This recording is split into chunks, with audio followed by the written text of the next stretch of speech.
जय माता दी मित्रों। महाशिवरात्रि कब है? 26 फरवरी की है या 27 फरवरी की? इसके बारे में इस कार्यक्रम में मित्रों चर्चा करेंगे।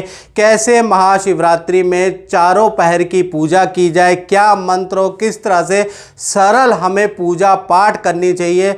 4 ऐसे उपाय भी इस कार्यक्रम में मैं आपको बताऊंगा जिसको करने से यकीन मानिए जीवन में चमत्कार हो जाएगा। पूरा कार्यक्रम जरूर देखिएगा।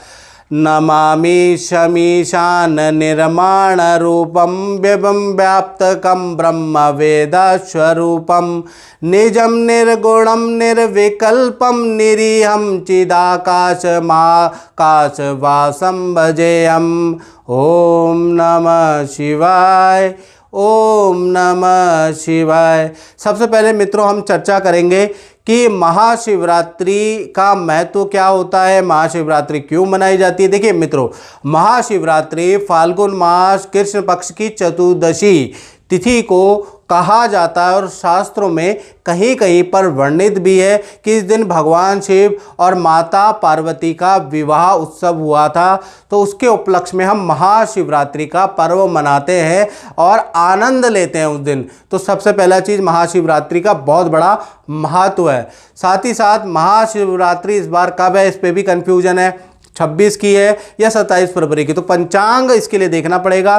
पंचांग के अनुसार जो चतुर्दशी तिथि जो प्रारंभ हो रही है वो 26 फरवरी को सुबह 11:08 से प्रारंभ हो रही है और चतुर्दशी तिथि की जो समाप्ति है वो 27 फरवरी सुबह 8:54 में समाप्ति है। क्योंकि महाशिवरात्रि का पर्व हम रात्रिकालीन से आंकते हैं, तो रात्रिकालीन पर्व होने के कारण महाशिवरात्रि 26 फरवरी 2025 को ही श्रेष्ठ रहेगी। यानी महाशिवरात्रि आपको कहीं ना कहीं 26 फरवरी को मनानी है। व्रत भी उसी दिन रखना है, पूजा भी उस दिन करनी है, याद रखिएगा।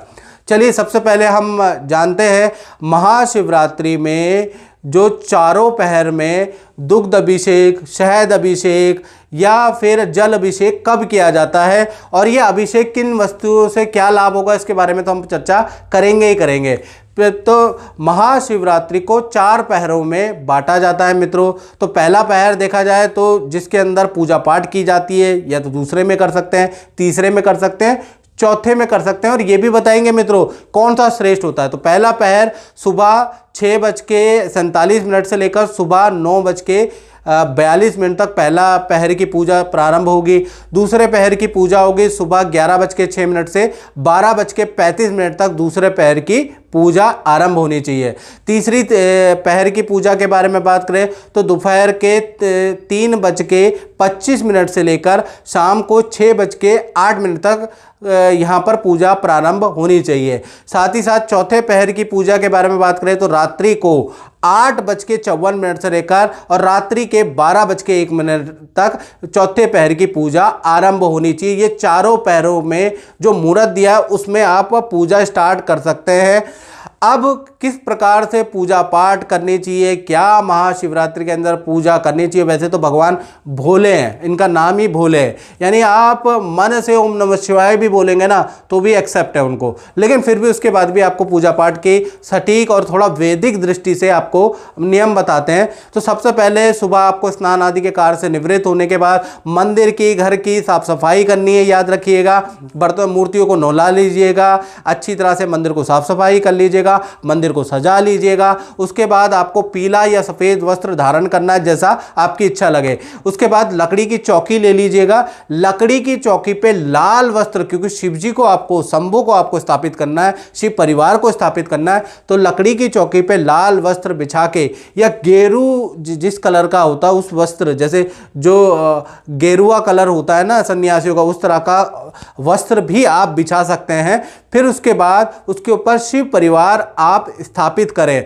उसके बाद ओम गणानाम त्वा गणपति गुंगवामय, प्रणाम त्वा प्रियपति गुंगवामय, निधिनाम त्वा निधिपति गुंगवामय, वशोमम आहम जानि गर्भदम तुम जासि गर्भदम, अम्बे अंबिके अंबालिके नमान्यति कचना सतशुभद्रकम काम्पील वाचनिम। ओम मनो ज्योति जुगताम माजस बृहस्पति यज्ञमें तनोतुरिष्टम यज्ञगुंग समीमम ददातु विश्वदेवाचिया मादयन तामो प्रतिष्ठा। सबसे पहले जो आपने गणेश जी को रखा है ना, उनको प्रतिष्ठित करना है। तो प्रतिष्ठित करने के लिए सबसे पहले गणेश परिवार को रख लीजिएगा, शिवलिंग को रख लीजिएगा लाल चौकी के ऊपर। उसके बाद प्रार्थना करिएगा कि हे शिव परिवार मेरे घर में प्रतिष्ठित हो जाएं। तो सबसे पहले थोड़ा चावल के दाने लीजिएगा और सिद्धिये नमः सिद्धिये नमः सिद्धिये नमः ये कह के छिड़क दीजिएगा कि मेरे घर के अंदर आप प्राण प्रतिष्ठित हो जाएं।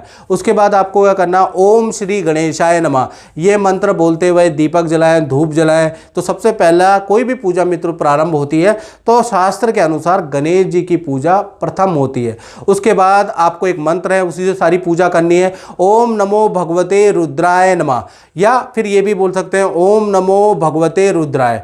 दोनों बात एक ही है, तो दोनों मंत्र में से जो भी अच्छा लगे। ओम नमो भगवते रुद्राय ये मंत्र बोलते हुए चंद्रम समर्पयामि, पंचामृतम समर्पयामि, फल फूल विष्ठान समर्पयामि, इस तरह से बिल्व पत्रम समर्पयामि, बिल्व पत्र चढ़ाना है, केसर चढ़ाना है, मोली रोली वस्त्र, गन्ना अगर आपको मिल जाए तो गन्ना जरूर चढ़ा लीजिएगा, धतूरा मिल जाए तो धतूरा जरूर चढ़ा लीजिएगा। इस तरह से आप जो है जो आपके घर के अंदर चीज़ें हैं उनको आपको जरूर चढ़ाना है। और मंत्र यही है ओम नमो भगवते रुद्राय ये बोलते हुए चढ़ाते जाइएगा। इसके बाद आप मिश्री चढ़ा दीजिएगा और साथ ही साथ शिव चालीसा शिव आरती का आपको पाठ करना है उस समय पे। इसके बाद मित्रों ये आपने कर लिया है। इसके बाद परिवार के लिए कामना मांगिएगा, कुछ दक्षिणा ले लीजिएगा। दक्षिणा लेने के बाद परिवार के सभी सदस्यों को हाथ लगाने के बाद शिव परिवार पे चढ़ा दीजिएगा और प्रार्थना कीजिएगा कि सबकी रक्षा करे। और इसके बाद मित्रों होती है 4 पहर की पूजाएं, और उसके अंदर भी 4 पहर जो होते हैं महाशिवरात्रि है उसमें भी तीसरा और चौथा पहर जो होता है वो बहुत महत्वपूर्ण होता है। उसके अंदर पूजा करने का सबसे श्रेष्ठ फल मिलता है। अब उसके अंदर अभिषेक होता है 4 पहर की पूजा में। किस वस्तु से क्या अभिषेक किया जाए, शिव जी को चढ़ाया जाए या अभिषेक किया जाए जिससे भी लाभ मिलता है, तो उसके बारे में चर्चा कर लेते हैं। देखिए, अगर आपके धन में वृद्धि चाहते हैं तो शहद से आपको शिवलिंग का अभिषेक करना है। जिस प्रकार से ओम नमः शिवाय बोलते हुए आप अभिषेक करते हैं ना जल से, इसी प्रकार से आपको तीसरे और चौथे पैर में धन से शिवलिंग का, यानी कि धन में वृद्धि चाहते हैं तो शहद से शिवलिंग का अभिषेक करना पड़ेगा। स्वास्थ्य में वृद्धि करने के लिए आपको घी से अभिषेक करना पड़ेगा। और वैवाहिक जीवन में अनबन चल रही है, वैवाहिक सुख नहीं मिल पा रहा है, तो जल में दूध मिक्स कीजिएगा, वो भी गाय का दूध मिक्स कीजिएगा। साथ ही साथ सफ़ेद तिल डालने के बाद शिवलिंग का अभिषेक आपको करना है। तो आपको वैवाहिक जीवन में जो भी रुकावटें वो खत्म होती हुई नजर आएंगी। साथ ही साथ संतान के अच्छे रिजल्ट के लिए, संतान प्राप्ति के लिए गन्ने के रस का आपको अभिषेक करना है शिवलिंग पे, याद रखिएगा। साथ ही साथ उसी दिन आपको, आप किसी वाद विवाद में फंसे हैं, कोई वाद विवाद आपके जीवन में चल रहा है, कोई टेंशन जीवन में चल रही है, तो उसको दूर करने के लिए आपको क्या करना है, संतरे का रस लेना है और निकालने के बाद आधा किलो 1 पाव आप रख लीजिएगा। रखने के बाद उससे शिवलिंग पे अभिषेक कीजिएगा तीसरे चौथे पैर में, ऐसे ओम नमः शिवाय ओम नमः शिवाय ओम नमः शिवाय, और अभिषेक करते रहिएगा 30-40 मिनट तक। देखिएगा उसके बाद जीवन में क्या बदलाव होता है। क्योंकि चौथे और तीसरे और चौथे पैर में अगर आपने इन चीज़ों से अभिषेक कर दिया ना, तो आप पॉजिटिविटी देखेंगे घर के अंदर, जो काम आपका रुका हुआ वो बनते हुए देखेंगे। उसके बाद आपको क्या करना है, शिव जी को आपको या परिवार को भोग लगाना है। हलवा और खीर का भोग लगाइएगा, परिवार के साथ में आरती कर लीजिएगा, याद रखिएगा। और मंत्र, अभिषेक का जो मंत्र है ओम नमः शिवाय होता ही होता है। स्पेशल मंत्र बताऊं तो ओम नमः शिवाय रुद्राय नमः ये मंत्र का जाप भी आप कर सकते हैं। ओम नमो भगवते रुद्राय ये भी कर सकते हैं। तो इनमें से कोई सा भी मंत्र आप कर सकते हैं। सबसे बेहतर वो है जो आपको रटा हुआ है, यानी ओम नमः शिवाय। उसके बाद आपको क्या करना है कि आप आरती कर लीजिएगा परिवार के साथ में, ठीक है। उसके बाद आप शिव पुराण का पाठ कर सकते हैं। इस तरह की चीज़ें आप कर सकते हैं। तो इस तरह से आप महाशिवरात्रि में सरल पूजा पाठ कर सकते हैं। जय माता दी।